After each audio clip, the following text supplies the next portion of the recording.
சூர்யா நடிக்க நெஞ்சம் மறப்பதில்லை என்ற படத்தை டைரக்ட் செய்து வருகிறார் இயக்குனர் செல்வராகவன். ரெஜினா, நந்திதா உள்ளிட்ட பலர் நடிக்க கௌதம் மேனன் மற்றும் மதன் தயாரித்து வரும் இப்படத்தின் மியூசிக் யுவன் சங்கர் ராஜா.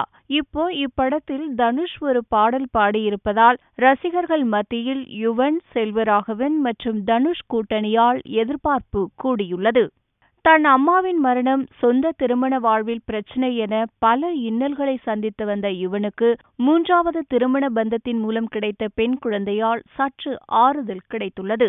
தனது அம்மாவே மீண்டும் பிறந்துவிட்டதாக நினைத்து யுவன் இப்போ ஃபுல் ஃபிளெஜ்டா நிறைய படங்களுக்கு மியூசிக் கம்போஸ் பண்ண கிளம்பியுள்ளது யுவன் காட்டுல மழைதான்னு சொல்ல தோணுது.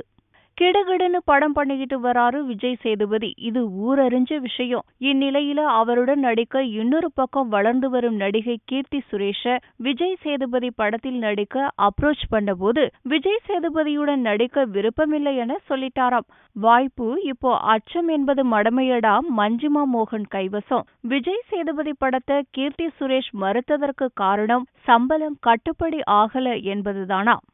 உலகநாயகனின் மூத்த மகள் ஸ்ருதிஹாசன் நடிக்க வந்த நாள் முதல் அவரை பற்றிய அவதூறு செய்திகள் வந்த வண்ணம்தான் உள்ளன.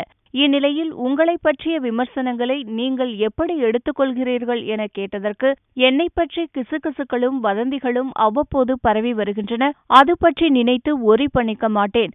நான் கமலஹாசனின் மகள், அவரைப் போலவே உறுதியாக இருப்பேன் என தெரிவித்திருப்பதுதான் கோலிவுட்டின் ஹாட் டாக்.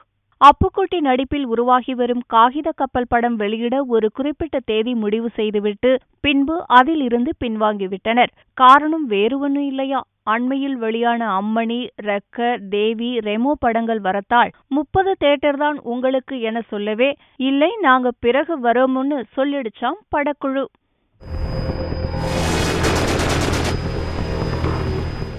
ஒல்லிப்பிச்சான் ஆக்டர் தனது அண்ணனின் முன்னாள் மனைவியின் நிலை அறிந்து அவரின் டோட்டல் செலவையும் பார்த்து வருகிறாராம். ஸ்வீட் கடையின் பெயரை கொண்ட முன்னாள் அண்ணியோ இப்ப டைம் ஒர்க் அவுட் ஆனாலும் ஃபியூச்சர்ல என்ன பண்றது அப்படின்னு யோசித்து ஒல்லிப்பிச்சான் நடிகரின் பிடியிலிருந்து விலகி வாய்ப்புகள் தேட டிசைட் பண்ணியிருக்கிறாராம்.